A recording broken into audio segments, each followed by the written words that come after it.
So yun guys, ito nga pala ay meron siyang ano dito, oil seal. Minsan nagkakatagas din siya dito. Nasisira din yung oil seal dito sa loob. Ito yung pinaka cover ng oil seal. Parang ano siya, sponge. So yun, ating huhugutin na. Yan. Yun ang itim na ng langis. Ito yung oil seal niya mga lods.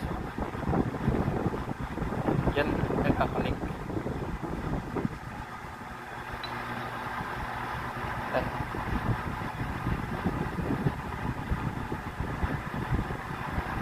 Dinain na yung loob. So, wala na talagang pagkasa na